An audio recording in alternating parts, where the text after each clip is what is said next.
Gracias. Pues ya, mi querido David, me parece que ya estamos en YouTube. Sí. Ya nos salió el disclaimer. Pues me da muchísimo gusto tener una nueva edición de Read to Lead. Quiero que sepas, mi querido David, que siempre empiezo diciendo que soy muy afortunado porque pues tengo buenos cuates que se prestan para esto. Pero hoy es una edición muy particular porque hoy cumplimos un año de estar haciendo esto. Órale. Entonces, siempre trato de buscar así como fondos de pantalla diferentes y hoy iba a poner uno de feliz cumpleaños, pero me pareció que no forzosamente venía muy al caso. Pero sí es un ejercicio que hemos venido haciendo. Esta es la 12ª edición y simplemente pues para quien se está uniendo ahorita a la conversación y ponerles un poquito de contexto, pues leemos libros con founders que son, además de buenos amigos, gente que está construyendo compañías que me parece sólidas y con mucho futuro. Y la idea es leer un libro relacionado con temas de negocios, platicarlo y de alguna manera pues sacar algunos aprendizajes de esto que ayuden a otros founders a, pues de alguna manera, correr la curva de conocimiento, ¿no? Porque la realidad es que hay mucha información allá afuera, hay muchos libros que valen la pena y de alguna manera lo que yo quería lograr con esto es, pues, darles ideas de qué leer cuando lo necesiten. Todo esto después se va a un podcast en Spotify. Entonces, pues esta conversación les ayuda como para agarrar ideas de por qué deberían de estar leyendo este libro. Entonces, hoy vamos a leer Never Split the Difference de Chris Voss, o vamos a comentar ese libro. Es un libro de negociación. Ahorita entro un poquito más en detalle. Muy brevemente, antes de que tú te presentes, voy a presentarte un poquito yo de lo que estoy viendo en tu perfil de LinkedIn.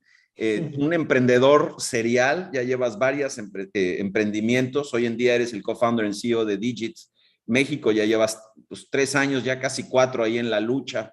Y ahora, por favor, nos cuentes un poquito mejor, un poquito más a detalle qué hace Digit. También veo que has participado como profesor adjunto de emprendimiento en la UP, lo cual está padrísimo que también estés trabajando en todo esto, porque sin duda uno de los conceptos que tenemos que desarrollar en México alrededor del emprendimiento es la colaboración. Y me parece que esta es de las cosas más chidas que puedes estar haciendo. Y pues, ¿por qué no nos cuentas un poquito de quién es David? Cuéntanos un poquito también de qué hace Digit, cómo fue que caíste en eso, y si nos compartes tus redes también y las del negocio, pues para que todo el mundo los vaya conociendo, y luego de ahí ya entramos más en el libro. ¿Qué te parece? Sí, sí, claro. No, pues digo, primero que nada, Fabriz, agradecerte que me hayas invitado. Me gusta mucho esta iniciativa que tuviste ya, como dices, varios añitos de amistad y me consta y que siempre eres alguien que está tratando de empujar el ecosistema de emprendimiento en nuestro país. Entonces, felicitarte por eso y por esta iniciativa que me parece muy buena para promover la lectura, ¿no? Que creo que es pues una de las mejores herramientas que podemos tener como personas y como profesionales, ¿no? No solo como emprendedores, para desarrollarnos, ¿no? Entonces, ahí, y muy ad hoc con el nombre de la iniciativa, ¿no? De Read to Lead, pues está esta quote famosa de Harry Truman, ¿no? De que no todos los lectores son líderes, pero todos los líderes sí leen, ¿no? Entonces, Así creo que mero. algo bien padre y felicidades por eso, Fabricio. Entonces, pues sí, claro, te platico un poquito más de lo que hacemos en Digit.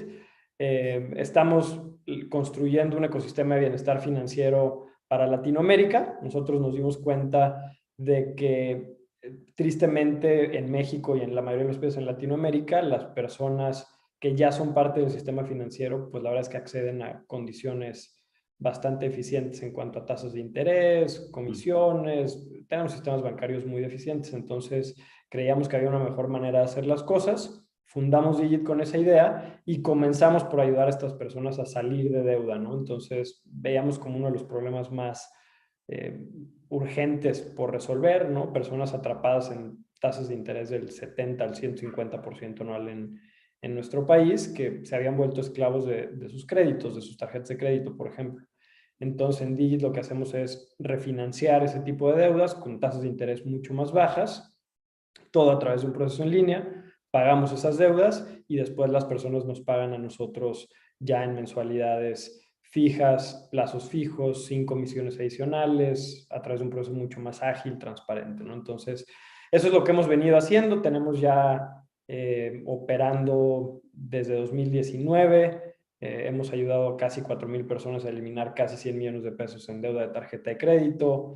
Y bueno, ahí traemos otros productos interesantes ya en el camino que anunciaremos pronto, pero en eso es lo que estamos, ¿no? Y las redes sociales son Digit México en Facebook, Twitter y Instagram. Digit México, Digit con doble T. Y redes sociales personales no tengo más que Twitter, donde estoy como David Garace, David Garace. No tuiteo mucho, pero mi intención es empezar a tuitear. Y LinkedIn, ¿no? David García Cebes. Entonces, esas dos. Oye, antes de que empecemos, me surge un poco la pregunta. Me gusta mucho el negocio que estás haciendo porque creo que tiene como un sentido de propósito como muy profundo, ¿no? No solamente es evidentemente un muy buen negocio y sin duda pues tienes una responsabilidad al ser un emprendedor con inversión de VCs, que for full disclosure, Ignian no es inversionista en Digit ni nada por el estilo, somos buenos cuates, nos conocemos hace tiempo. Eventualmente, ojalá algún día tengamos oportunidad de back un negocio como Digit, pero ¿por qué arrancaste este negocio? ¿Por qué no irte al negocio? Si estás dando crédito, ¿por qué no te vas directo a dar crédito y te dejas de temas de reestructuras, complicaciones adicionales? Cuéntanos un poquito de eso, porque creo que de las cosas que son más inspiradoras es cuando los emprendedores realmente, más allá de la historia de queremos mejorar el mundo y todo esto, realmente tienen un sentido de propósito profundo cuando emprenden. Sí, pues yo diría que hay como varios factores del por qué empezamos así. El primero y uno de los más importantes es que yo tuve deuda de tarjeta de crédito en algún momento, entonces yo le pagaba 70% de interés anual a BBVA y sé lo que es eso, sé que... Y entonces, número uno, esa sensación como de frustración que viví, el decir, no me parece correcto que las cosas en México sean así. Y justo de vivir esa situación y tratar de cuestionarme el por qué eran así las cosas y darme cuenta que sí era posible que las cosas fueran diferentes, ¿no? Y entonces, pues a lo mejor, ¿por qué no simplemente irnos a dar crédito como todos los demás en México, como la gran mayoría de los otorgantes de crédito en la historia en México con tasas de interés altas y tal? Como dices, sería un gran negocio, ¿no? Pero yo creo que es menos emocionante simplemente ir a hacer lo que los demás ya están haciendo. Hay más diversión en intentar hacerlo de manera diferente. E incluso que si no saliera bien, pues por lo menos estaría satisfecho de haber intentado hacer algo diferente y yo creo que sería algo mejor si ese fuera el caso. Y luego también el por qué empezamos con refinanciamiento y no nos fuimos simplemente a dar crédito. Yo creo que también la base de cualquier negocio financiero, históricamente, o de cualquier transacción monetaria, siempre ha sido la confianza, ¿no? Entonces, Correcto. veíamos en el refinanciamiento una buena oportunidad de ganar la confianza de la gente al resolver un problema grave, urgente, doloroso. Y a partir de ahí sí, como lo decía, estaremos anunciando nuevos productos. Hoy ya estamos dando también crédito personal a personas que ya pasaron por refinanciamiento. Entonces, partiendo de haber construido una confianza y una relación sólida previa, el ya empezar a ofrecer otro tipo de productos, ¿no? Pero esos fueron, yo creo que los factores más importantes. Pues qué padre, caray, qué buena onda. Yo estoy seguro que les va a ir muy bien. Y bueno, pues ya entrando en materia, parte del por qué leer este libro. Bueno, una cosa importante también creo que vale la pena hablar del autor, que se me estaba pelando. Este libro lo escribe un señor que se llama Chris Voss. Y Chris hoy en día es profesor en Harvard, en MIT, da clases también en Georgetown. Es un tipo que está muy metido en toda la parte de negociación. Antes de esto fue negociador de la parte, digamos, internacional del FBI. Entonces, es interesante cómo un contexto completamente distinto da pie a ciertas técnicas de negociación para la parte de negocios. Ahí se alcanza a ver el libro. Verdaderamente me pareció fenomenal. De las cosas que uno puede esperar aprender aquí, pues son técnicas alrededor de cómo trabajar el lenguaje, la forma, la expresión, para ser más efectivo. Creo que otra de las cosas que para mí fue muy relevante cuando leí el libro, y ahorita entramos como un poquito más en detalle, es romper ciertos paradigmas alrededor de que pues, una negociación tiene como puntos medios, ¿no? El famosísimo ni solamente tú, ni solamente yo, ¿no? Vamos a encontrar, tiene una historia muy chistosa donde dice que este cuate está saliendo de su casa y quiere ponerse zapatos cafés porque le van con el traje y entonces la esposa le dice, no, deberías de ponerte los negros, ¿no? Y si negocias a la mitad, sales con un zapato café y con un zapato negro. Exacto. Claramente no es forzosamente el mejor outcome de la negociación. Y yo me quedo con muchas de estas cosas. No sé si tú tengas 1, 2, 3 puntos que quieras compartir de con qué te quedaste del libro antes de que entremos ya en la conversación como más profunda. Sí, no, a ver, justo eso, yo creo que las técnicas ahorita platicaremos algunas de ellas, ¿no? Y esas, el chiste será ponerlas en práctica y se volverán más naturales, pero justo la esencia detrás de esas técnicas, ¿no? Y me gusta mucho cuando los libros son contraintuitivos, ¿no? Siempre te han enseñado justo no, en una negociación, pues mitad y mitad, ¿no? Si él dice 100 y yo digo 50, pues entonces 75 es el camino correcto y no siempre es así, o en la mayoría de los casos incluso como lo escribías con el ejemplo de los zapatos, no es la mejor alternativa. Entonces, me gusta eso, que sea contraintuitivo. Me gusta que también se enfoque en un aspecto mucho más psicológico, behavioral, emocional del ser humano y no en el aspecto lógico, ¿no? Incluso menciona también ahí a los behavioral economists, menciona a Daniel Kahneman con Thinking Fast and Slow y los sesgos cognitivos y tal. Entonces, me gusta mucho esa parte también, que seguramente ahorita tocaremos. Y me gusta que como que apela a esos deseos y necesidades más profundas del ser humano, ¿no? Que a fin de cuentas todo llega a eso, ¿no? Esa necesidad de sentirse escuchado, de sentirse entendido, de sentirse pues que tienes autonomía, que eres libre, ¿no? De sentirse seguros. Entonces, el cómo esas técnicas realmente tienen un fondo en esas necesidades y deseos muy profundos del ser humano me gusta mucho, incluso me gusta más que las técnicas por sí mismas, ¿no? Claro. Que esas ya irás viendo cómo las aplicas, cuándo y tal, pero eso me gustó mucho. Y luego también algo que me gusta y que creo que es importante mencionar es que es un libro que es útil para todos, ¿no? O sea, emprendedores, no emprendedores, o sea, te sirve para negociar con tu esposa, con tu esposo, con tu novia, con tu novio, con tus Con hermanos, tus hijos. con Esas son tus las hijos. negociaciones más cañonas, sin duda. Seguro, ¿no? Yo todavía no tengo el placer, la bendición de tener hijos, pero seguro que sí, ¿no? Y entonces es un libro que aplica para todos en cualquier situación en la que se encuentren y además muy práctico y muy fácil de leer, ¿no? Yo creo que es un libro que te echas, a ver, si ya más o menos lees, yo creo que en 1 o 2 semanas te lo aventaste y, y es súper práctico, amigable, tiene muchas anécdotas del FBI o luego también las aplica temas ya profesionales, aumentos de salario, ¿no? Muchas técnicas muy aplicables en el día a día, muy amigable. Entonces, algunas ideas generales de lo que me gusta del libro. Fíjate que a mí 2 cosas que me gustaron mucho construyendo sobre lo que estás diciendo. Una de ellas es justo la manera como lo escribe. Es decir, arranca con una anécdota de un caso real, de una negociación real, donde, como dice el libro, ¿no? Never split the difference. O sea, no tenía el lujo de tratar de encontrar el punto medio. Cuando explica por qué le pone así al libro, dice, estás negociando un secuestro, tiene 4 personas ahí, hostages, en el banco, porque aparte arranca con una toma de una sucursal de un banco, y dice, ¿y pues qué le vas a decir al secuestrador? Le vas a decir, dame 2 y quédate con 2, o sea, Exacto. esa no jala, ¿no? Tienes que aprender a negociar, pues, para resolver las cosas en tu favor. La otra cosa que me parece muy interesante, y fíjate que es curioso, porque hemos leído varios libros relacionados con temas de liderazgo, de creación de cultura, de cómo ser vulnerable, como un líder vulnerable. Habla mucho de la parte humana y de la creación de conexión para lograr cosas. Y luego de repente pensamos que el liderazgo es algo que se tiene que dar fuera del contexto de una humanidad social, de una creación de conexión empática con la gente.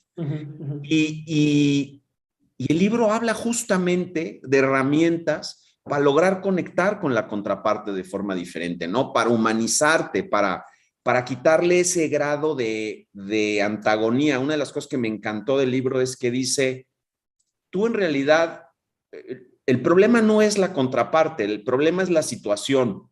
Entonces, en todo el contexto de cómo armas la negociación, no te enganches con la otra persona, obsérvala, hay una serie de cosas que ahora vamos a entrar, pero realmente engánchate con la situación para resolver la situación sin antagonizar con la otra persona. Y entonces, de alguna manera, habla de conceptos de manera un poquito tangencial relacionadas con el ego y con estas ganas que tenemos de tener razón y de tener justicia, y que al final del día uno pensaría que si le dice a alguien, oye, pues es que esto tiene que ser justo, pues debería resolver todas las broncas. El problema es que lo que es justo para uno no es justo para el otro. Cuando tú le dices eso a esa persona está entendiendo que no está siendo justo con ella. Entonces, se convierten en obstáculos para lograr buenas negociaciones, ¿no?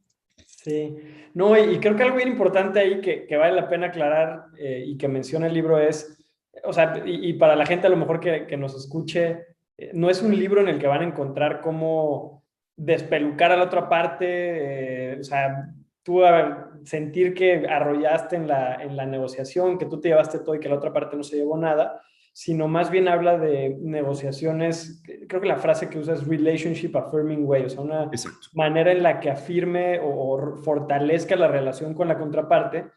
Y eso me pareció muy importante porque a fin de cuentas la mayoría de las negociaciones o de las personas con o las contrapartes con las que negocias no son negociaciones de una sola vez. O sea, Exacto. tú en el caso que mencionabas de tus hijos, no vas a negociar una sola vez con tus hijos, vas a negociar todos los días, ¿no? O con tu esposo, con tu esposa, o con tus Claro, socios, o con tu claro. equipo de trabajo, ¿no? Con tus empleados. Vas a negociar una y otra vez. Entonces, si en la primera negociación la otra parte siente que la despedazaste, que no obtuvo nada, y tú te sientes muy satisfecho y mira cómo le gané y yo me llevé todo, y Claro. la segunda negociación no va a funcionar, ¿no? Entonces, más bien habla de construir relaciones Exacto. sólidas y Exacto. en la negociación entender lo que las dos partes quieren y que las dos partes se vayan satisfechas después de una negociación, porque eso realmente es lo que es sostenible en el largo plazo, ¿no? Por Y yo ahí supuesto. hablaremos de un ejemplo, ¿no? Que platicamos un poquito antes de la llamada, pero justamente creo que iba en un camino al inicio de incluso destruir la relación y el darnos cuenta de que no iba por ahí ha ayudado mucho, ¿no? Pero ya platicaremos ahorita de eso. Pues si quieres de una vez, yo, por contexto, si quieres, cuento un poco que una de las primeras conversaciones que tuvimos de trabajo, David y yo, fue David de manera muy generosa, se acercó para preguntarme temas sobre la estructura de capital de su negocio y de cómo renegociar algunas cosas relacionadas con inversionistas que habían estado en etapas tempranas y que de alguna manera se habían quedado con una porción importante de la estructura de capital y que en realidad pues estaban poniendo en riesgo la posibilidad de seguir levantando dinero, ¿no? Eh, y creo que justo como dices, o sea, es el perfecto ejemplo de una negociación o de una renegociación que si no la haces bien, pues por todos lados pierdes, ¿no? Por un lado, te enojas con el que actualmente es tu socio, por el otro lado, generas la imposibilidad de seguir levantando dinero, hay una carga emocional brutal en el contexto de esa conversación, porque es pues tu negocio y quien creyó en ti primero y tus primeros inversionistas y o sea, vamos, si andábamos buscando una situación más comprometida desde un punto de vista emocional y difícilmente te encuentras con algo. Entonces, ¿por qué no nos cuentas un poquito del tema y si algunas de las cosas del libro te sirvieron o las utilizaste en esas conversaciones? Sí, sí, sí. A ver, yo creo que es un ejemplo muy interesante de una mala negociación, ¿no? Que ahora ya ha llegado a buen puerto, ¿no? Y ahorita te platico también una anécdota chistosa porque la primera vez que usé el libro, que leí el libro, perdón, lo intenté usar en el primer intento de negociación. Pero sí, digo, como contexto general, ya lo describías, Fabriz, dimos una parte muy importante de la compañía en una primera inversión con un ticket relativamente pequeño, ¿no? A lo mejor para ese momento nos parecía mucho dinero, pero ya hoy, entendiendo un poco más, no lo era tanto, ¿no? Pero entonces dimos un porcentaje muy importante, la verdad es que el problema no surge hasta que intentamos ya ahora sí levantar una siguiente ronda y al revisar nuestro cap table, ¿no? Nuestra tabla de capitalización, la tabla de accionistas, pues el inversionista que iba a liderar, por así decirlo, esta siguiente ronda, la revisa y dice, oye, yo no puedo invertir en una compañía que tiene esta tabla de accionistas de esta manera, ¿no? Ningún otro fondo en el futuro te va a invertir si estás tan diluido en una etapa muy temprana y tal. Entonces, realmente, pues ahí es el primer shock. Voy y platico con este inversionista y lo primero con lo que me encuentro es o sea, pues nada de apertura, ¿no? Simplemente, así se va a quedar. Entonces, justo empieza, a lo mejor el primer error, toda esa carga emocional, ¿no? De Claro. decir, oye, yo necesito ese dinero para seguir creciendo, tenemos muchos planes por construir, o sea, muchas cosas por construir, tenemos que crecer el equipo, está el riesgo de, o sea, a ver, si no recibes ese capital, está el riesgo de cerrar la empresa, ¿no? Eso fíjate que es un tema muy, perdóname que te interrumpa, pero ese tema es fundamental porque suena hasta medio irracional, ¿no? O sea, por no abrirme la puerta a esta negociación, estás poniendo en riesgo el capital que invertiste conmigo, ¿no? Eh, Exacto.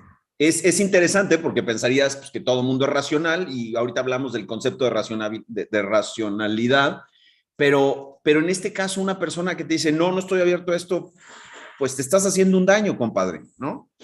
Sí, y yo creo, a ver, ese como para mí fue el punto, ¿no? Cuando lo pensé, o sea, la primera vez que iba a hablar con él, yo dije, a ver, pues va a haber muy claro el beneficio de decir, Claro. si recibimos esta inversión, a lo mejor sí me tengo que diluir hoy y voy a tener un porcentaje menor de la empresa, pero la empresa va a valer más y va a tener va a llegar a donde tiene que llegar y al fin de cuentas todos vamos a ganar, ¿no?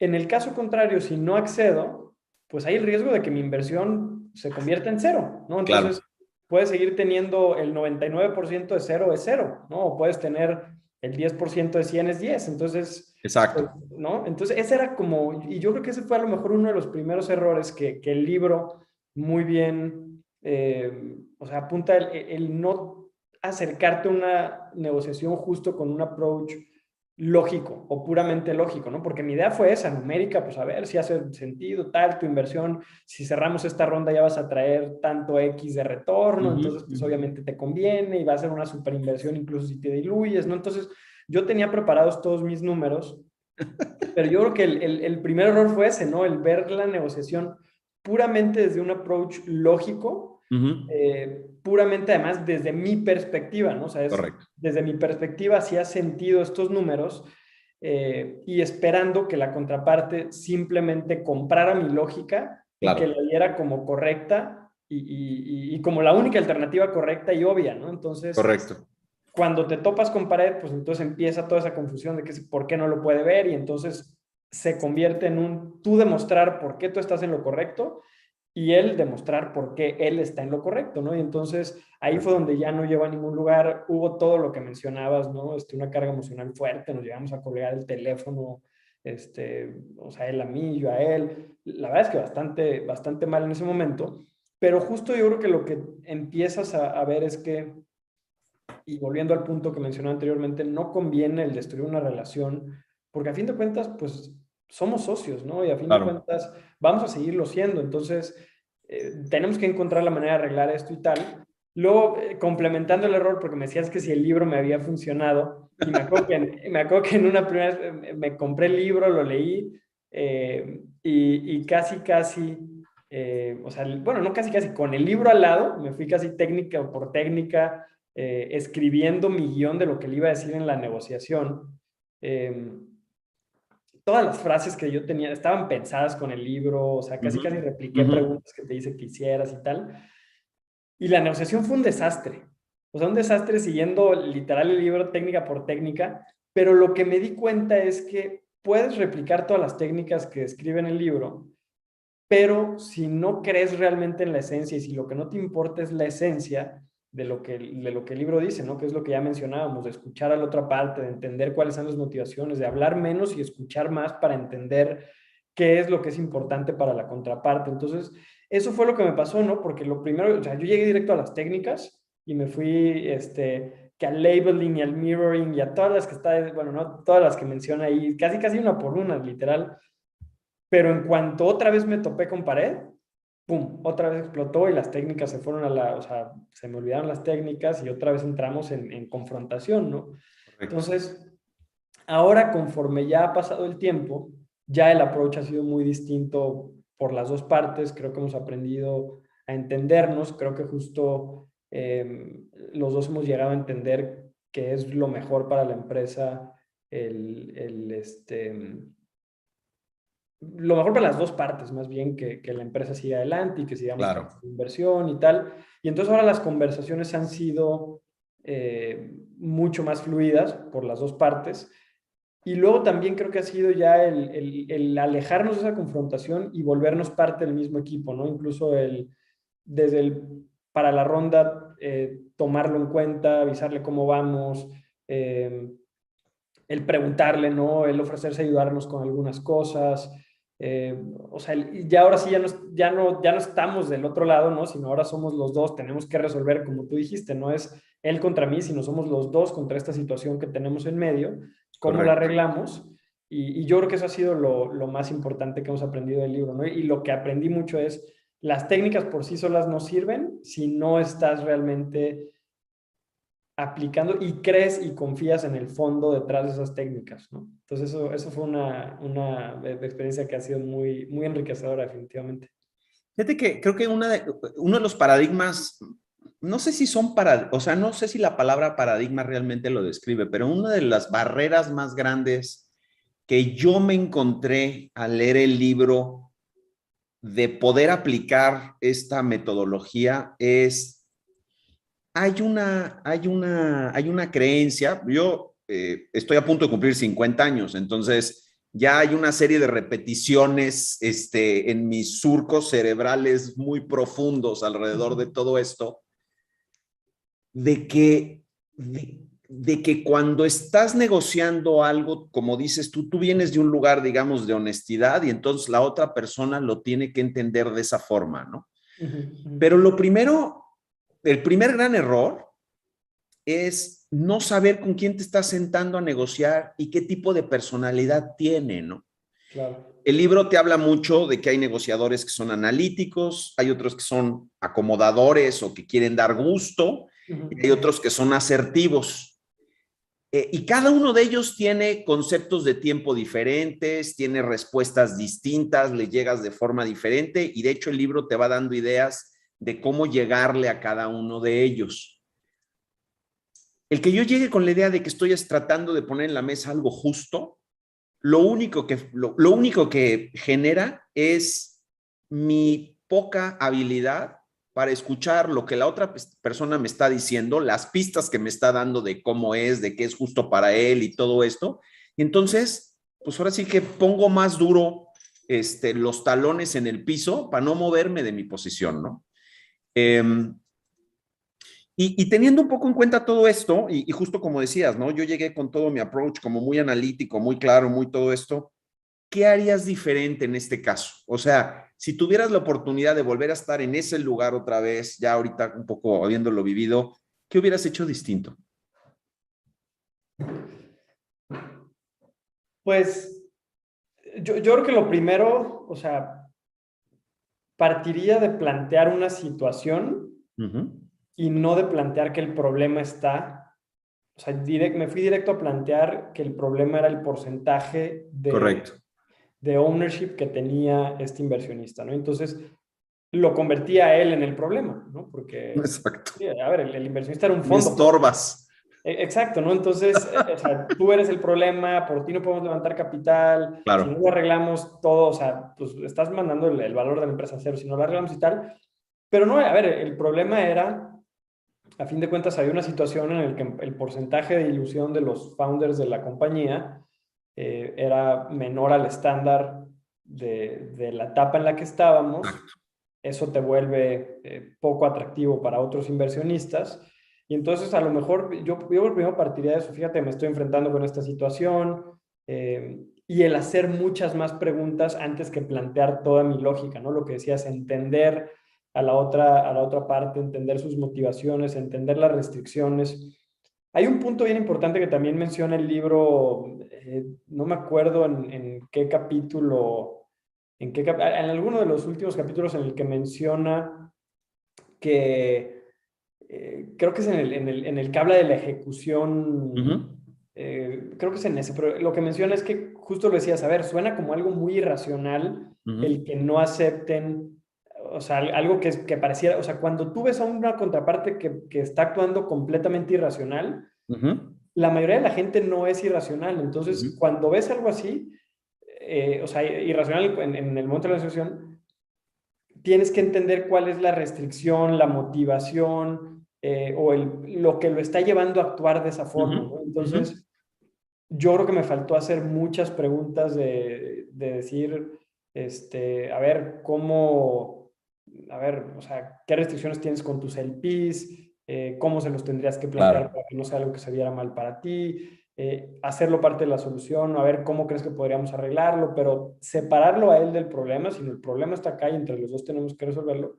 Y luego algo que definitivamente falló muchísimo fue, que también lo menciona en el libro, es no reacciones de manera emocional y agresiva cuando la contraparte está siendo desde tu perspectiva irracional, ¿no? Entonces, Sí. habla de que tú reacciones haciendo más preguntas, o sea, que mantengas la paz y que hagas más preguntas y más preguntas y más preguntas hasta que los lleves a la palabra, ¿no? Que dice al that's right, ¿no? Que también es algo que dice, o sea, no se trata de que la persona llegue a la conclusión de que tú estás en lo correcto, ¿no? O sea, la persona quiere sentir que ella misma llegó a la misma conclusión que tú tienes y no que tú le impusiste una conclusión o que tú le impusiste una solución, ¿no? Entonces, eso también me falló mucho, ¿no? Fue el querer imponer que esta era la solución correcta y que yo estaba en lo correcto y el no juntos llegar a ver cuál era esa mejor solución y que él solito, a través de hacer muchas preguntas y a través de entender mucho más, llegar a la conclusión, como hoy ha sucedido ya, de qué era lo que se tenía que hacer, ¿no? Entonces, yo diría que entre muchas cosas más, la verdad es que sí fue, en esa primera ocasión fue una negociación desastrosa, entonces aprendí mucho, pero esos yo creo que serán de los más importantes. Fíjate que creo que al capítulo que hacías mención, creo que es el último, donde dice, están locos.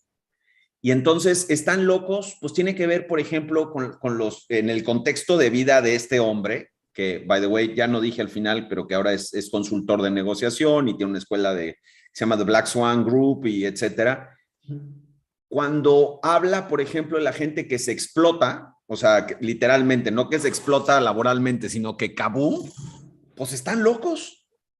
O sea, están locos, ¿no? No hay manera de explicarte en el contexto pues de nuestra vida, que alguien de nuestra religión, porque también habla de temas de religión, de nuestro contexto social, pues que alguien explote, ¿no? Así, pum. Y de alguna forma él tiene que negociar con gente que está dispuesta a explotar y entonces no se puede dar el lujo de antagonizar, pues porque explota a la otra persona, ¿no? Hay que quitarle las ganas de hacer eso, hay que negociar cosas. Entonces, ese camino a construir, a entender, a analizar lo que está pasando en la mente del otro para irlo llevando poco a poco a un terreno en donde ambos pueden realmente comunicarse y acordar algo, se vuelve súper importante. Y es justo lo que decías, ¿no? El libro habla de que hay tres formas de sí. Una que es el commitment, que es el que estás buscando, ¿no? El compromiso. Uno que es una confirmación y el otro es el counterfeit, ¿no? La confirmación es sí te entendí, el commitment es sí y el counterfeit es sí porque ya me tienes harto y llegamos a lo que tú dijiste, ¿no? No es a la expresión that's right, de es correcto, sino más bien es la expresión de you are right, que es sí, güey, sí tienes razón, ya, vamos a cortarla ahí, ¿no? Sí, sí. Que siendo padre, esa me la llevo muy seguido. O sea, mis hijos me llegan a decir muchas veces, sí, papá, sí, ya, tienes razón, pues ya, o sea, déjame en paz, cabrón. Ya te entendí, no compré lo que me dijiste y voy a salir a hacer cualquier cosa que había dicho, o sea, que me estás queriendo decir que no haga, pero ya te dije que sí, tú estás tranquilo, yo voy a ir a hacer mi vida por mi lado, ¿no? Y creo que profesionalmente hay muchas situaciones en las que pues te terminas poniendo en esa situación precisamente porque llegas a darle clases a la gente o llegas a empujarlos a ciertos temas pero realmente no están comprando lo que les estás diciendo, no, you're not getting through them, ¿no? Sí, y en ese caso, o sea, yo creo que el desastre de llegar a ese tipo de respuesta es, yo creo que dos escenarios muy importantes. El primero, o no va a haber una segunda negociación. Exacto. Si aceptaron ya porque no les quedó de otra y cansados y se llevan esa experiencia, difícilmente va a haber una segunda negociación. O si sí, o sea, el otro outcome que yo creo que también siempre va a suceder cuando ese es el tipo de respuesta es la ejecución va a ser súper complicada, ¿no? Porque no lo compraron, entonces a lo mejor aceptaron porque no les quedó de otra, pero va a haber muchas trabas en la ejecución y es algo que no quieres, ¿no? Que también dice aquí en el capítulo de garantizar la ejecución es asegurarte también, número uno, de que sí están convencidos, ¿no? Ahí habla de esta regla, no me acuerdo, la 7, 38, 55, ¿no? Que Sí, dice, o sea, no solo es, él dice, el 7% es lo que te dicen hablando, ¿no? Verbalmente. El 38% es el tono de voz y el 55% es el lenguaje corporal. Entonces, si tú no te das cuenta de que te están diciendo que sí, pero además te están diciendo que sí con confianza, con convicción y, o sea, leyendo el tono de voz y el lenguaje corporal, vas a tener muchos problemas después en la ejecución del acuerdo, ¿no?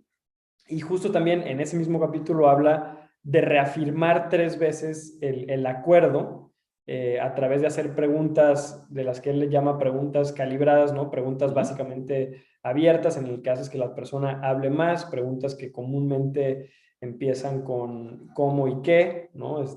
sí. Entonces, reafirmar 3 veces el acuerdo creo que es algo también bien importante para evitar este tipo de situaciones, ¿no? Esa me pareció también una técnica bastante interesante, ¿no? Y ahí como también comentario adicional, creo que nos cuesta mucho a veces, como lo decías, ¿no? Entras a una negociación con la idea de establecer tu punto, de que se confirme y Exacto. todo el tiempo en la negociación, de hecho dice al principio también en el primer capítulo que realmente nunca estás escuchando si no hay dos partes hablando, pero no escuchando, sino si nada más están Así es. escuchando a sí mismo y a lo que tienen en su mente, ¿no? Entonces, el problema de eso, cuando nada más te estás enfocando en escucharte a ti mismo, y ahorita hablamos también de un bias ahí interesante, el Y confirmation estar bias. preparando, ¿no? Lo que vas a responder. Exacto. Exacto. No y si no estás ni siquiera escuchando lo que verbalmente están diciendo, pues mucho menos te vas a estar fijando en el tono de voz y en todos los aspectos no verbales, ¿no? Entonces, yo creo que algo que tienes que con la práctica obligarte a desarrollar, ¿no? El Sí. realmente estar observando cada uno de los detalles durante una negociación. Fíjate que es muy interesante lo que dices, porque esto que dices del 7, 38 y 55 aplica para los dos lados, ¿no? Es desde el primer capítulo, el cuate Chris habla de tu voz de DJ de la noche, ¿no? Sí, Que tengas, que vayas desarrollando una voz que sea tranquila, que sea pausada, que sea segura, para que en la conversación tú estés empujando un poco como esa imagen, ¿no? De seguridad, de tranquilidad. Por el otro lado, el generarle a la contraparte la sensación de control, que él lleva el control de las cosas, que está seguro en la conversación contigo, porque es la manera como él va a dejar ir ciertos temas que son buenos para ti en la negociación y vas a lograr concesiones. Ahorita que hablabas de las preguntas calibradas, me pasó hace muy poquito con una persona con la que constantemente estoy en procesos de negociación, me habla para pedirme algo y mi primer pensamiento fue, pues ese no es tema mío, o sea, ¿por qué me habla para pedirme esto? Entonces le dije, no, pues no puedo y pues, y la siguiente pregunta que me hace es, bueno, ¿y cómo lo hacemos? Y me cayó el 20 de que me lo ha hecho toda la vida y el cómo lo hacemos, ya soy yo parte de la bronca y de la solución. Y esas es justamente las preguntas calibradas, o sea, ¿cómo lo vamos a lograr? ¿Cómo esperas que yo pueda hacer eso? Donde me cuido de por qué, porque por qué ya empieza como un ejercicio como de acusación, pero cómo lo hacemos es, pues traigo una bronca y ya tú estás acá, entonces ¿cómo resolvemos la bronca que yo tengo? Y entonces tú ya estás rompiéndote la cabeza para encontrar formas de resolver un problema que en primera instancia no era tuyo. Claro. Y son dinámicas que la verdad es que hasta que las observas, te das cuenta del efecto que tienen en ti y de lo relevante que es. Yo siempre cuando me preguntan, por ejemplo, o sea, oye, ¿qué tips me das para pichar? Pues de los primeros es, nunca llegues tarde. O sea, desde ahí estás generando ya un contexto de profesionalismo y estamos entrenados o un poco, yo creo que también pues por repetición, tenemos como un radar que va detectando ciertas cosas, que va generando una opinión de la persona que tienes enfrente de ti y que muchas veces ni siquiera tú mismo estás consciente que estás percibiendo todas estas señales que te están construyendo una imagen de con quién estás hablando, ¿no? Y entonces el lenguaje se vuelve importante, la presencia se vuelve importante, el contexto de la conversación se vuelve importante, la manera como vas llevando toda la plática se vuelve importante, la construcción de empatía con la contraparte se vuelve importante. Entonces, no es nomás llegar y negociar, porque pues, las cosas no son así tan fáciles, más bien es construir todo esto desde los detalles más pequeños, venir bien vestido, traer una preparación. Parte del libro habla mucho de cómo te tienes que preparar para negociar. No nomás llegas y te paras y dices, puta, ya llegué y vamos a resolver el mundo acá. Sí. Muy, muy interesante. No sé si hay algo alrededor de eso que también quieras compartir, David, de cómo te ha ido con estas cosas. Sí, no, a ver, yo creo que, o sea, algo muy importante que dijiste es que inconscientemente siempre estamos buscando esas señales que nos transmiten que estamos en un lugar seguro, que puedo ser vulnerable, que puedo abrirme, tal. Y en el libro te dan muchos tips para que eso suceda, ¿no? Porque, a ver, yo creo que, como resumiendo un poco lo que dice el libro, el punto ideal en el que tú quieres llegar a una negociación es un punto en el que la contraparte se siente segura, no se siente que está en un proceso de confrontación, Exacto. se siente que puede hablar y está revelándote información y tú estás llevando la negociación a donde quieres llevarla mientras la persona cree que tiene el control de la negociación, ¿no? Algo que importa muy, que me parece también hasta contraintuitivo, ¿no? Que dice el libro que quien realmente está controlando la negociación no es quien está hablando, sino el que está escuchando, ¿no? Exacto. Y tiendes a pensar lo contrario, también es contradictivo, ¿no? El que está a lo mejor imponiendo los términos y hablando y tal, bueno, pues es el que está mandando en la negociación, pero realmente quien está escuchando y está obteniendo más información y la está guiando por donde él quiere o ella quiere, es el quien está liderando la negociación, ¿no? Entonces tú quieres llegar a ese punto. ¿Y cuáles son esas señales que tú tienes que dar para que la persona llegue ahí? Y menciona muchísimas, ¿no? Ya mencionabas el de la voz de estación de radio de noche, ¿no? Esta voz Sí. relajada y tal, que le da seguridad a la persona, que transmite además que pues, estás en calma, en control, entonces eso se contagia con la persona, ¿no? Habla también del repetir frases de la otra persona, lo que él le llama como mirroring o Mirroring. respetar, ¿no? El repetir las últimas frases que acaba de mencionar para hacerla sentir escuchada y Que es entendida. diferente de confirmar, porque normalmente te dicen confirma lo que dijo la otra persona y aquí este güey te dice repite lo que dijo la otra persona. Es completamente Exacto. diferente y según él es muy efectivo, ¿no? Sí, sí, sí, él dice que justamente le da a entender a la persona. Creo que crea como también una conexión como de similaridad entre las Exacto. personas, ¿no? Como que somos iguales y tal, y además hace que la persona se sienta que sí la estás escuchando y entendiendo, ¿no? Entonces, esa es otra. El tema de las emociones, ¿no? Yo creo que, y a mí esto me pasa, ¿no? Hablábamos de los tipos de negociadores. Yo creo que a lo mejor es difícil, a ver, yo creo que a veces dependiendo del contexto de la negociación, traes un estilo más que otro, a veces cambia dependiendo de lo que está en juego, no lo sé. Sí. Pero yo diría que a lo mejor yo soy un poco más del analítico, ¿no? Yo me considero un poquito más analítico. Pues llegaste con todos tus números a la negociación, tenías armada Exacto, toda tu lógica. Por supuesto que eres analítico, claro. exacto. Entonces, yo creo que también, y luego además, bueno, soy ingeniero, yo creo que tengo una mente también más numérica y tal. De pronto a mí me cuesta más el tema de las emociones, ¿no? Claro. Entonces, de pronto en una negociación, cuando veo que otra persona, que la otra parte está como un poquito más emocional y mete en juego emociones y tal, mi primera reacción era como, la verdad, o sea, antes era más como, o sea, qué Qué hueva que hueva. ya se puso todo Claro, emocional, ¿no? A ver, esto es una claro. negociación, es un negocio, es un tema, Sí. vámonos, datos duros y listo, ¿no? Y lo que mejor convenga. Pero aquí yo creo que algo muy importante que aprendí en el libro es las personas necesitan que sus emociones sean reconocidas y entonces el decir, a ver, yo percibo que te sientes así, ¿no? Labeling, ¿no? Labeling, Ponerle exactamente. etiquetas. Sí, claro. Exactamente, ¿no? Y luego algo bien, bien importante, ¿no? Que fue yo creo que el argumento que me hizo comprar esa idea de las emociones, es, y ya lo había leído también en otro libro, pero que cuando tú tienes una emoción y o sea, la reconoces, ¿no? O sea, aplica a nivel personal, ¿no? Yo lo había leído en Sí. un libro también un muy buen libro que habla sobre cómo combatir la depresión, Ujú, que ahí luego te lo platico, está muy padre. Pero en ese ujú. libro habla que cuando tú te sientes ansioso, estresado, enojado y tal, y tú mismo reconoces esa emoción, ya esa emoción la vuelves algo racional, ¿no? Haces que es Correcto. parte racional del cerebro. Sí, eh, entonces disminuyes el efecto negativo que esa emoción está teniendo en ti. Eso en el caso de la depresión o sí. de ansiedad y tal. Pero también aquí en el libro menciona que cuando tú a una persona que está reaccionando muy emocionalmente a una negociación y tú haces este concepto de labeling, ¿no? Etiquetas la emoción, haces que la persona la tenga que volver racional y entonces entra ahora sí en juego la parte lógica de su cerebro, ¿no? Así Entonces es. puedes tener una conversación de nuevo más apegada a factores, vamos a decir, más objetivos que las emociones y eso me pareció también muy, muy interesante, la verdad.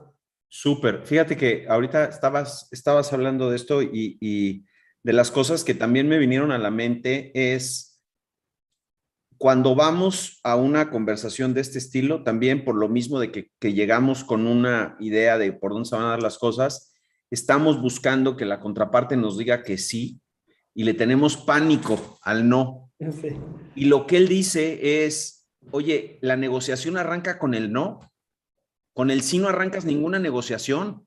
Si realmente quieres lograr algo y realmente te quieres mover a algo que construyan desde el punto de vista de un acuerdo, con el no, por un lado, ya le diste la sensación de control a la otra persona, ya te dijo no, ya sabe que te puede decir no, y a partir de ese punto es que empiezas a construir toda tu negociación. Entonces, más bien, genera preguntas uh-huh, uh-huh. que provoquen un no y que de alguna forma le den a la otra persona la tranquilidad de que lo puede decir y por el otro lado también pongan como este espacio en donde puedes empezar a tener conversaciones, ¿no? Para mí fue algo muy sorpresivo, no sé si tú lo viste igual cuando lo leíste. Sí, no, a ver, ese capítulo me gusta mucho. Y luego, a ver, en nuestro caso, como founders de startups, a ver, el no es parte del día a día. Y más, a ver, en un proceso de levantamiento de capital recibes probablemente, o sea, ¿qué será? Un El alto ratio, porcentaje. o sea, el ratio probablemente será 10 nos por cada sí, yo creo, o Puede probablemente ser que más, sí. ¿no? O sea, hablas con 70 fondos para que te inviertan 5 o 6. Sí, Este, entonces, yo creo que el número uno, mentalmente, el aprender a recibir un no y no caerte, yo creo que es clave.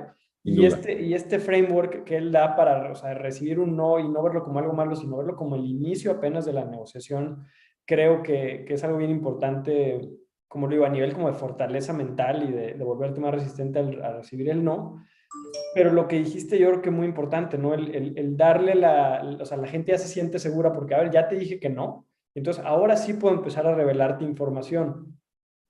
Entonces ahora sí empiezas a hacer estas preguntas, ¿no? A Exacto. ver, ¿cuáles son los problemas que tú detectas? ¿Qué te haría sentir más cómodo? O sea, bla, bla, bla. Entonces empiezas a preguntar y la persona ahora ya, como ya te dijo que no, ya siente que ahora sí te puede revelar información y Exacto.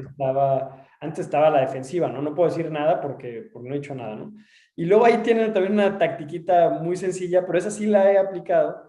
Dice que cuando, a ver, yo creo que lo peor para todo el mundo es la incertidumbre, ¿no? El que te tengan ahí, no te dicen ni sí ni no, Exacto. eso es de lo peor que hay. Y justamente lo que te dice aquí Chris Voss es empuja ese no, ¿no? Entonces, cuando a nosotros nos ha pasado que ya sea un fondo, un inversionista, un proveedor, whatever, un partner, lo que sea, pues como que te tiene ahí, ahí te dice que le mandes un correíto muy sencillo que dice, a ver, ya te rendiste con este proyecto, Exacto. ya te rendiste con esta conversación, y entonces eso va a orientar, o sea, va a obligar a dar una respuesta, ¿no? Y ahí sí me ha pasado varias veces que, a ver, como que está ahí en blanco y mandas esa frasecita y ¡pum! Reactiva la conversación y la reactiva además desde otro, ya es de otro punto muy distinto, ¿no? Entonces, yo creo que es de nuevo un punto contraintuitivo, ¿no? Todos pensamos que el objetivo es el sí, y el objetivo de la negociación, a fin de cuentas, sí Sí, es el sí al final, sí. pero lo que te dice aquí es no vayas por el sí desde el principio, ¿no? Entonces, yo creo que es también un capítulo muy, muy interesante. De alguna manera pareciera que es como una construcción de una danza, ¿no? También habla mucho de que uno se imagina una negociación como un proceso, como una batalla, ¿no? Y entonces, pues ya extrapolando esa historia, acabo de ver como por quinta vez una serie de la guerra que se llama Band of Brothers Okay. y de la Segunda Guerra Mundial. Y me llama mucho la atención cómo era la guerra de trincheras. Y cuando vas a pelear o cuando vas a negociar y las dos personas se meten en su trinchera, pues ahí te puedes pasar 4 o 5 años yendo y pues no vas a ningún lado. Y cuando eres capaz de generar una danza en donde tomas algunas, das algunas y te vas moviendo y tú vas llevando el ritmo de la conversación, es cuando vas llegando a las negociaciones que son provechosas para ti. Oye, pues estamos ya llegando medio al final de la conversación. Me gustaría dos cositas. Una, que nos dijeras, pues, con qué te quedas del libro, qué te gustó, en qué momento lo puedes usar, digamos, o recomendar para los emprendedores que escuchen esto. Y si te gustaría que te preguntara algo que no te pregunté, porque a lo mejor también hay cosas que se me pelaron y que a lo mejor hay alguna cosa que nos quieras contar y quieras provocar la conversación por ese lado. Sí. No, pues a ver, ya, a ver, tocando varios puntos de los que ya mencionamos que me gustaron mucho, yo creo que, a ver, si los tuviera que categorizar Ujú. o organizar, priorizar, yo diría, me gusta mucho el enfoque de construir, o sea, de negociar de una manera que fortalezca una relación. Yo creo que como Sí, emprendedor es un juego de largo plazo, a fin de cuentas. O sea, no estás aquí para pegarle a la primera o pegarle rápidamente, ¿no? A ver, si no pega el primer emprendimiento, tú quieres haber mantenido buenas relaciones con los inversionistas y con tu equipo y con el ecosistema, porque, a ver, es como lo digo, no es un long-term game, yo creo. Entonces, el construir relaciones sólidas va a ser lo más importante, ¿no? de Luego, me acuerdo. gustó mucho definitivamente que sea contraintuitivo. O sea, yo creo que lo que te cuestiona las creencias populares siempre es interesante. Y me gustó mucho ese approach de considerar la emoción y no solo la lógica, el no llegar a un, o sea, pues el título del libro, ¿no? Never split the difference, Exacto. no comprometer, sino realmente encontrar la mejor solución para ambas partes, que a ver, es que es lo más difícil, ¿no? Lo más sencillo en el ejemplo hubiera sido, en el ejemplo que ponías de los zapatos, pues sí, a ver, lo más sencillo es tú quieres cafés, yo quiero negros, pues uno café y uno negro. Entonces, llegar a la solución creativa que realmente satisface las dos partes es mucho más difícil, ¿no? Ahí menciona que vas a pasar por un proceso de confusión, de caos, Ujú. o sea, no es lineal el llegar Correcto. a esa solución creativa, pero a fin de cuentas va a ser la solución más satisfactoria. Entonces, eso me gustó mucho. Y ya lo que decía, ¿no? Yo creo que las técnicas son muy buenas y se van a ir volviendo más naturales conforme las Exacto. aplicas. O sea, a ver, yo cuando las intenté aplicar robóticamente la primera vez viendo el libro,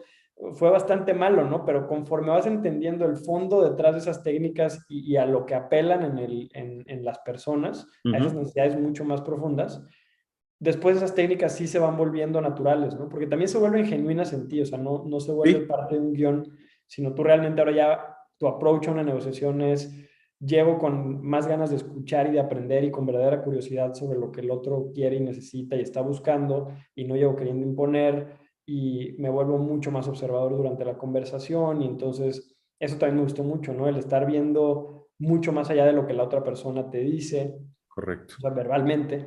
Entonces, yo creo que se va volviendo mucho más natural conforme lo vas volviendo, primero, conforme realmente lo crees genuinamente y conforme lo vas aplicando en una y otra negociación en el día a día, ¿no? Entonces, eso Padre. me gustó mucho, ¿no? Y, a ver, otras preguntas, la verdad es que no, me he disfrutado mucho la conversación y creo que aquí de mis notas también, eh, pues sí, yo creo que he platicado todo lo que también me habría gustado compartir. Pues mira, aquí tengo preguntas del respetable. Entonces, si quieres, le entramos. Bien. Son dos preguntas. Bueno, primero una felicitación. Si tienes un fan ahí que ya puso que yo soy fan de Digit, me han salvado de los depredadores del banco y me hacen sentir feliz. Bueno, mucho love aquí te echaron en los comentarios de YouTube. La verdad es que yo creo que es una confirmación que lo que estás haciendo pues tiene un contexto humano que la verdad es que es padrísimo, ¿no? Entonces, muchas felicidades por eso. Luego, pregunta Mike Mora, ¿qué tal las negociaciones con socios?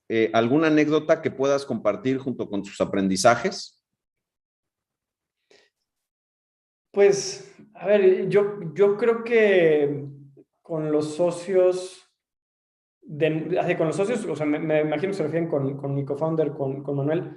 De nuevo, también es una negociación en el día a día, ¿no? Constante, ¿no? ¿Qué construimos ahora? ¿Qué feature es más importante? ¿Qué hacemos con esta persona? O sea, a ver, este miembro del equipo como que no está haciendo las cosas muy bien, ¿qué hacemos? A Claro, ver, en el día a día siempre hay negociaciones y yo creo que las dos cosas, a ver, sí, yo creo que en algún punto, pues como en toda relación llega a haber roces y tal, y a lo mejor presiones, y lo vas entendiendo. Pero yo creo que lo más importante que los dos entendimos fue pues que los dos queríamos lo mismo, ¿no? Entonces, justamente eso remueve como tal el componente de confrontación, no es que mi idea sea mejor correcto. que la tuya y tal, a ver, los dos queremos lo mismo, ¿no? A lo mejor, a ver, los dos queremos que IT sea más exitosa, que llegue mucha gente, que crezcamos, que también económicamente represente mucho valor para mucha gente y tal, pero a lo mejor su approach para llegar a eso es distinto, o su idea de cómo hacerlo es distinta a la mía, pero queremos lo mismo, ¿no? Entonces Sí, partes ya de un punto distinto, ¿no? Luego ya la comunicación, o sea, el aprender a comunicarte con otras personas, manteniendo la calma, escuchando, teniendo apertura y no queriendo imponer mi idea que porque yo soy el CEO y él es el COO, o sea, no sé, el realmente llegar con apertura a nuestras conversaciones ha sido algo también muy valioso. qué padre. Fíjate que yo estaba pensando en dos situaciones que ha sido, yo tengo, en total somos 6 socios de Ignea, de los cuales 2 ya están, pues son más bien como venture partners, están pues, por sus edades y sus momentos en un contexto menos operativo, somos 4 socios operativos, ¿no? Y 2 de ellos, Cristina y Otto, pues se formaron en Ignea y les ofrecimos convertirse en socios. Okay. Y eso implica, pues para los que ya estábamos en la sociedad, pues diluirnos. Y pues no forzosamente diluirnos entrando lana, sino compartir el GP, ¿no? Y Claro. fue una negociación súper interesante porque pues al final del día, justo como dijiste, ¿no? Hay un futuro y entendíamos muy bien que sin ellos estar incentivados y sin ellos participar de ese pastel que estamos construyendo, pues obviamente pues no había ese futuro como nosotros nos lo estábamos imaginando. Entonces, parte de la negociación es entender, justo como dijiste tú, y creo que es parte de la esencia del libro, que no tienes que jalar la cobija toda de tu lado, ¿no? Si a alguien le da frío, se baja y es malo para todo mundo, ¿no? Y eso es difícil muchas veces de tenerlo en mente cuando estás entrando en una negociación. Y creo que también por eso es tan importante que tú te sientas tranquilo de definir qué es bueno para ti y cuáles son las líneas o los límites sobre ese proceso de negociación. Porque si juegas en esa cancha, eventualmente las cosas son buenas para todos.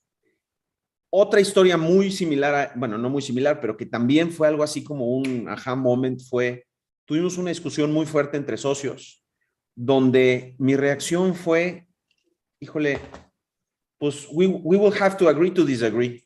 O sea, en esta sí, no nos vamos a poner de acuerdo. Y fue un error garrafal de liderazgo. O sea, el hecho de que no hayamos sido capaces de terminar de tener una conversación y que yo, fue error mío, la haya roto en ese momento porque simplemente yo ya no podía aguantar el disconfort de estar en una conversación incómoda, fue muy mal, porque eventualmente la tuvimos y la tuvimos ya con una carga energética mucho más añeja, como con mucho más rencor, como mucho más cosas, y es lo que decíamos hace un rato, una negociación que, como decíamos también, todo el tiempo estamos negociando, es del asunto, no de la contraparte. Y cuando le quitas elemento de la personalización, entonces sí te enfocas en resolver la bronca y no en estar, en tener la razón con respecto a la otra persona. Y pues yo me parece que eso es lo que construye muchas negociaciones exitosas, ¿no? Eh, Lo siento. Luego, perdón, ¿ibas a decir algo? No, no, no, que 100% de acuerdo. Hay otra pregunta que dice, cuando se negocia con un fondo de capital, ¿qué es más importante enfocarse? ¿La evaluación de la empresa o en la cantidad que se necesita recibir de capital? Y luego dice, ¿y los VCs cómo lo ven? Y yo contesto, pero me encantaría primero escuchar tú qué piensas al respecto. A ver, yo creo que lo primero importante es pues vender la visión y que la compren, ¿no? Ya la evaluación, yo creo que ya hay como muchos benchmarks en la industria que más o menos te dicen por dónde va la cosa. Y más bien como lo veo es, y esto fue yo creo que algún buen consejo, yo creo que más bien, más que uno sea más importante que el otro, el monto o la evaluación, yo creo que son dos variables con las que juegas para dar un rango, ¿no? A Sí, ver, o sea, yo quiero levantar entre tal y tal monto y quiero ceder entre tal y tal porcentaje de la empresa, ¿no? Que para eso correcto. hay benchmarks. Y entonces eso te da un rango de evaluación en el que pues el inversionista va a, o sea, a ver, va a tener esa idea de la evaluación que estás buscando, vas a ver ese rango y vas a ver dónde tira la oferta, ¿no? Y entonces, pero de nuevo yo creo que ahí el obtener una evaluación inicial, de nuevo es un primer paso de una nueva negociación. Lo primero es que te digan, sí quiero invertir, esta es mi evaluación inicial. Y luego a partir de ahí, pues hay un proceso, a ver, yo creo que es el inicio de una nueva etapa de la negociación, ¿no? Ahí, idealmente si tienes más opciones, pues eso entrará en juego, que yo creo que eso es importante. Y ahí es donde yo creo que ya empiezas, ok, pero a ver, construyes el Proforma Cap Table y así se ven las cosas, y si el ticket es así, y empiezan a jugar todos estos factores, ¿no? De cómo se va a ver el Cap Table y si eso es bueno para todos en el largo plazo. Correcto. Pero yo más bien lo veo así, yo creo que o sea, son dos variables importantes Sí. que dan un rango sobre la evaluación y son dos variables con las que ya puedes jugar en la negociación, pero no veo una más importante que la otra. Fíjate que es muy interesante lo que dices. Si no han visto la serie de Silicon Valley, se la super archi recomiendo. Siempre digo lo mismo, pero la verdad es que hay una serie de conversaciones alrededor de evaluaciones, de term sheets, de serie, que son muy chistosas por un lado y por el otro lado presentan como casos extremos que también te ponen de frente a esas situaciones y te ríes de ellas, ¿no? Pero de alguna manera pues ejemplifican situaciones. Hay una de las escenas donde están hablando justamente en temas de las valuaciones, están el founder de la compañía está con otro cuate que es un founder de otra empresa que tronó, y le dice, ¿qué piensas de las valuaciones? Y la pregunta en concreto le dice es, oye, teniendo dos term sheets, ¿puedes tomar el de la evaluación más baja? Entonces le dice, ¿cómo que sí puedes tomar el de la evaluación más baja? ¿Existe esa posibilidad? Dice, pues sí. Y se pone a llorar el de la empresa que tronó, porque evidentemente tomó el que tenía la evaluación más alta, que era una evaluación que no forzosamente era lograble, y entonces lo que acabó pasando es que explotó la empresa, ¿no? Se genera una serie de situaciones en donde pues a la siguiente ronda vas a llegar porque se te va a acabar el cash, porque así son los startups, vas a tener que hacer un down round, nadie va a estar contento y pues de ahí empiezas a bajar si es que eventualmente levantas la siguiente ronda. Entonces, poco mi take al respecto, muy en línea con lo que dices, es sin duda son dos palancas con las que puedes jugar cuando estás armando la ronda. Que la primera te da, o sea, la cantidad de dinero que levantas te da tu velocidad de crucero, y la segunda te da tu nivel de ownership en el negocio. Y entonces, pues la combinación entre cuánto estás dispuesto a dejar ir y cómo le vas a pegar a quien ya estaba dentro versus el dinero que necesitas para lograr ciertas cosas, pues efectivamente, ¿no? Vas ahí ajustando. La trampa ahí me parece que es que la evaluación más alta no forzosamente refleja el mejor negocio. Y esa es la gran trampa. O sea, me parece que muchos founders se van con la finta de que, híjole, mi negocio vale mucho porque pagaron una evaluación muy alta, y en realidad la evaluación lo que representa es el potencial del negocio, no el negocio que ya construiste. Es lo que se va a dar de ese negocio. Y pues bueno, ahí está la habilidad también de los founders de ser operadores exitosos y de construir esos negocios, pues que todavía no existen, pero que ya tienen un valor que alguien está pagando por ellos. Eh, pues, pues ha sido un deleite, caray. La verdad, súper rico, padrísima la conversación. Creo que es un libro que da muchísimo para seguir platicando. Te agradezco muchísimo el tiempo y la generosidad. La verdad es que no sabes cómo aprecio que haya gente que se tome el tiempo pues, para platicar, porque no es nada más platicar ahorita, es leer el libro, revisarlo, acordarte de cosas, dedicarle tiempo y tal. No sabes, David, cómo te lo aprecio. Muy agradecido por eso y por tu generosidad. Y pues no sé si quieras decir algo antes de que nos despidamos, porque voy a hacer el anuncio de nuestras redes sociales para que nos sigan y todas esas historias, pero no sé si quieras cerrar con algo. No, pues la verdad es que también agradecerte, lo disfruté muchísimo, muy, muy buena plática, se pasó volando, un poquito más ya de una hora, la verdad es que muy, muy padre. Como dices, un muy buen libro y es, a ver, yo anímense a leer, si no tienen el hábito de la lectura, empiecen por algún género muy sencillo que les guste y empiecen a construirlo, novelas, no importa lo que sea, ¿no? Y de ahí ya a lo mejor suben a otro tipo de libros y tal, pero lean, yo creo que eso es importante y yo, a ver, como founders, yo creo que es esencial. Y nada, pues muchas gracias por el espacio, la verdad es que lo disfruté mucho. Qué bueno, David. Pues igual, oigan, pues me dio mucho gusto que estuviéramos aquí platicando. Acuérdense de pasar a serfati.vc. Ahí está todo el material, ahí estamos subiendo cosas y demás. Ahí están las ligas al canal de YouTube, al de Spotify. Propongan cosas que leer. Rafa González, bien amable, propuso Lean Analytics, que es el siguiente libro que vamos a leer. Lo voy a leer el mes bueno, en octubre, a finales de octubre, lo vamos a leer con Tuto Asad, founder de Vitao. Y pues nada, un gustazo, que tengan un muy buen mes y pues seguirle echando ganas, ¿no? Que necesitamos construir un México chingón, caray. Así es, a darle. Gracias, David. Te mando